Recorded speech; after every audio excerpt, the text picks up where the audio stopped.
एक कहावत है, जब जब बंटने लगे वादों की मिठाई, समझ लेना इलेक्शंस की गूंज उठी है शहनाई।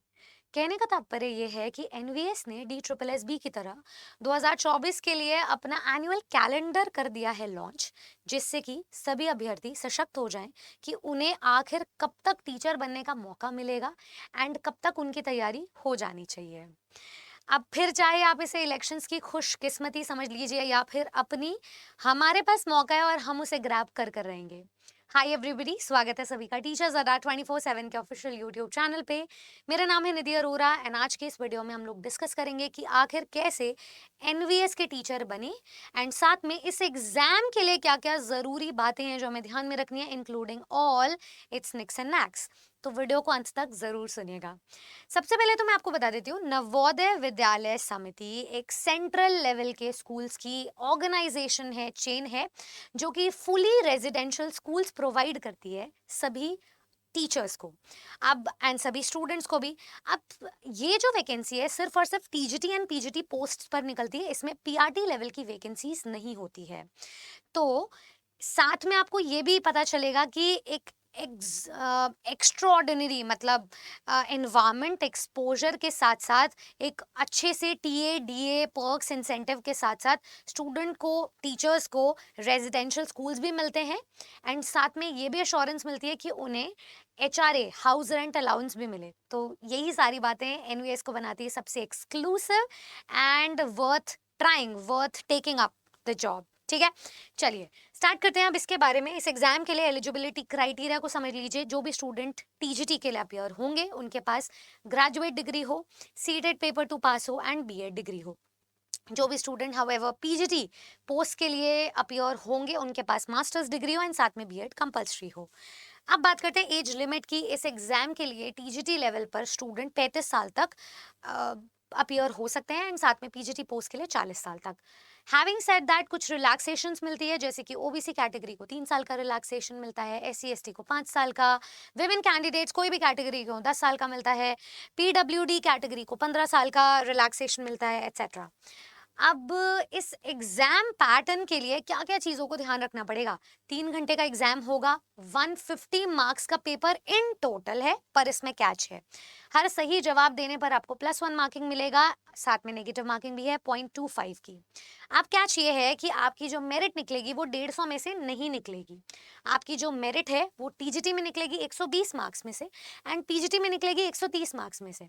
यानी कि जो बचे हुए 20, यहाँ पे 30, यहाँ पे 20 नंबर हैं, वो कहाँ जाएंगे? वो जाएंगे क्वालिफाइंग पेपर में।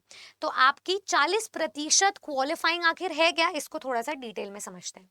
सबसे पहले तो इस एग्जाम के 3 भाग आपको मिलेंगे। एक है पेपर 1।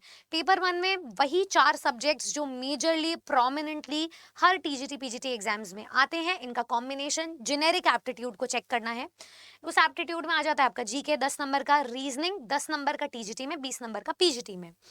उसके बाद आईसीटी 10 नंबर का एंड साथ में टीचिंग एप्टीट्यूड भी 10 नंबर का।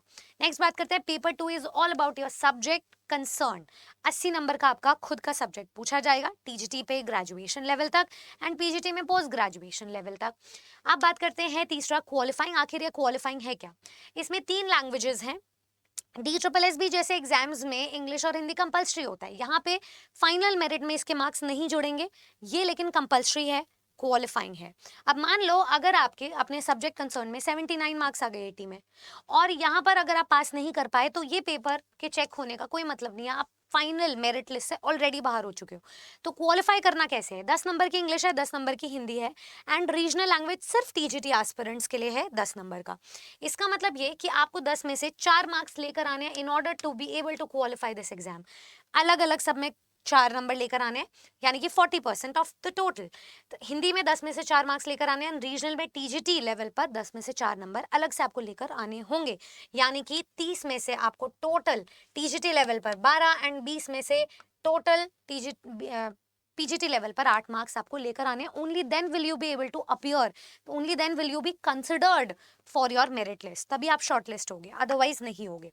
40% क्वालिफाई करना जरूरी है। इस एग्जाम के हैं 3 लेवल्स। सबसे पहले तो नोटिफिकेशन आने से पहले आपको अपनी योग्यता चेक कर लेनी है, वेदर और not you are eligible. Once you've made sure that you are eligible, आप प्रिपेयर करते हो एग्जाम के लिए। रिटन एग्जाम होता है पहला स्टेप, जिसका 70% वेटेज काउंट होता है, इसमें मेरिट बनेगी। उसके बाद आपका इंटरव्यू होता है। नॉन टीचिंग पोस्ट पे सिर्फ डॉक्यूमेंट वेरिफिकेशन होती है, लेकिन टीचिंग पोस्ट पर इंटरव्यूज मैंडेटरी है, केवीएस के जैसा। तो इसका एग्जाम पैटर्न मैच करता है ईएमआरएस से। इसका जो प्रोसेस ऑफ सिलेक्शन है, सिलेक्शन प्रोसेस, वो मैच करता है केवीएस से। तो यहाँ पर 30% वेटेज आपकी इंटरव्यू की होती है। इंटरव्यू की भी प्रेपरेशन आपको करवाई जाती है प्रॉपर, एंड साथ में फाइनल मेरिट लिस्ट बन के आती है। once you qualify that, once you're shortlisted, then you get your job. तो इस हिसाब से 3 प्रोसेस में, या 3 स्टेप प्रोसेस है हमारे सिलेक्शन का। लास्ट बट नॉट लीस्ट, सबसे पहला डाउट स्टूडेंट के पास आता है कि वैकेंसी आएगी कब तक। देखिए भाई, टेंटेटिव जो हमारा एनुअल कैलेंडर है उसमें 15 जुलाई को नोटिफिकेशन आने की डेट को कंफर्म किया गया है। अब 30 सितंबर को आपका एग्जाम होगा, एंड नेक्स्ट ईयर 2025 में आपकी ज्वाइनिंग हो जाएगी from the new academic session, जब वो शुरू होगा। तो ये है हमारा एक्सपेक्टेड क्राइटेरिया कि हमारे पास प्रिपेयर करने का एंड वैकेंसी को ग्रैब करने का समय है मात्र 3 महीने। 3 months is all we have, ये मान के चलिए। तो वैकेंसी पर जाने से पहले मैं सभी स्टूडेंट्स को ये रिमाइंडर देना चाहती हूँ कि एक क्वेश्चन है, मान लो, ठीक है, एनवीएस टीजीटी में पूछा गया था। ये इतना फेमस क्वेश्चन है कि इस क्वेश्चन की वजह से बहुत सारे स्टूडेंट्स फेल कर गए थे। क्या खास है इस क्वेश्चन में, क्या प्री कंसीव्ड नोशंस है इस क्वेश्चन को लेकर के, आइए देखते हैं एक बार। Gitanjali Shree's Red Samadhi is one of the few novels in Hindi that has received international recognition. Same ऐसा ही सवाल ईएमआरएस 2023 में भी पूछा गया था, एनवीएस टीजीटी 2022 में भी पूछा गया था। कॉमनैलिटी बता देती हूँ, स्टूडेंट इसलिए फेल कर गए थे इस क्वेश्चन को देख करके क्योंकि आपने नॉवेल्स को देखा, आपने कहा वन ऑफ द के साथ प्लूरल नाउन लगता है लेकिन सिंगुलर वर्ब लगती है, तो आपने बोला इज, तो कोई एरर नहीं होना चाहिए। बट हम ये देखना भूल गए कि यहाँ तक एक क्लॉज था, दूसरा क्लॉज इज दैट के बाद शुरू हो रहा है, तो दैट यहाँ पर एक ब्रिज वे है, ठीक है, ब्रिज कर रहा है इन दोनों क्लॉजेस के गैप्स को। अब दैट ने जंक्शन बनाया, दैट के बाद अब जो भी वर्ब आएगा वो उसके पहले वाले सब्जेक्ट को देखेगा। अब इन दोनों में सब्जेक्ट प्रेफरेंस किसको दी जाएगी, नाउन नॉवेल्स भी है, नाउन हिंदी भी है, बट जब भी दो सब्जेक्ट्स के बीच में प्रेपोजिशन आ जाए तो प्रायोरिटी पहले वाले सब्जेक्ट को दी जाती है। तो पहला वाला सब्जेक्ट मेरा नॉवेल्स है, नॉवेल्स मेरा प्लूरल है, तो यहाँ पे भी सब्जेक्ट वर्ब कॉन्कॉर्ड के अकॉर्डिंग प्लूरल वर्ब आनी चाहिए थी हैव। इस पेक्यूलियर सोच, इनकॉन्स्पिक्यूअस जो आपको लगती है सोच, इसके साथ आपको माइंडसेट एक ऐसा चाहिए कि पेपर क्वालिफाई तभी होगा। अगर माइंडसेट ऐसा नहीं है तो वो चाहे 10,000 भर्ती आ जाए, चाहे 2200 भर्ती रह जाए, क्वालिफाई एग्जाम क्वालिफाई तब भी नहीं हो पाएगा। इस अप्रोच के साथ आपको पढ़ाई करनी है कि ये एग्जाम एक्सक्लूसिव है, बाकी सभी एग्जाम से हटके है। इस एग्जाम में जो आस्क है वो भी अलग है, and also with the increasing awareness, जब हमें 2022 का पेपर ही इतना इंट्रिकेट लगा तो 2024 में तो वैसे भी ओवर द इयर्स हम लोग स्तर को बढ़ते हुए देख रहे हैं पेपर्स की। तो एग्जाम पैटर्न में आपकी जो पढ़ाई है, अप्रोच है, वो ये होनी चाहिए कि हमें मेरिट बनानी है पेपर 1 प्लस पेपर 2 कंबाइन। यहाँ पे आपको जैक ऑफ ऑल बनना है, अपनी स्ट्रेंथ्स को स्ट्रेंथन करना है, वीकनेस को कंसिस्टेंटली काम करके एवरेज स्कोर लेकर आना है ताकि आप इसके साथ मैच कर सको। सब्जेक्ट पे अगर आपका होल्ड होगा तो किसी भी प्रकार की नौकरी आपके लिए वेल सूटेड होगी, टीजीटी पीजीटी पोस्ट के लिए। तो subject mastery plus overall development, ये होगी आपके लिए राइट अप्रोच। अगर आप हमारे साथ तैयारी करना चाहते हैं तो मैं आपको बता दूं, आरा 24/7 वेबसाइट पर या फिर एप्लीकेशन पर आप हमारे पराक्रम बैच में जुड़ सकते हैं, जहां पर मैं आपको क्वालिफाइंग लैंग्वेज के लिए भी इंग्लिश पढ़ाऊंगी, एंड साथ में जो हमारा टीजीटी एंड पीजीटी लेवल पर एग्जामिनेशन होगा, जिसमें वेटेज इतनी ज़्यादा हम ओवर द ईयर्स बढ़ते हुए देख रहे हैं इंग्लिश ग्रामर की, वहां पर भी आपको कैसे पिलर टू पोस्ट मूव करना है, क्या राइट अप्रोच होनी चाहिए, क्या राइट नेविगेशन होनी चाहिए कि फर्स्ट अटेम्प्ट में कम प्रयास से भी सिलेक्शन हो जाए, ये मैं आपको बताऊंगी। जो भी स्टूडेंट हमारे बैच में जुड़ना चाहता है उनके लिए एक डिस्काउंटेड कूपन कोड है Y449।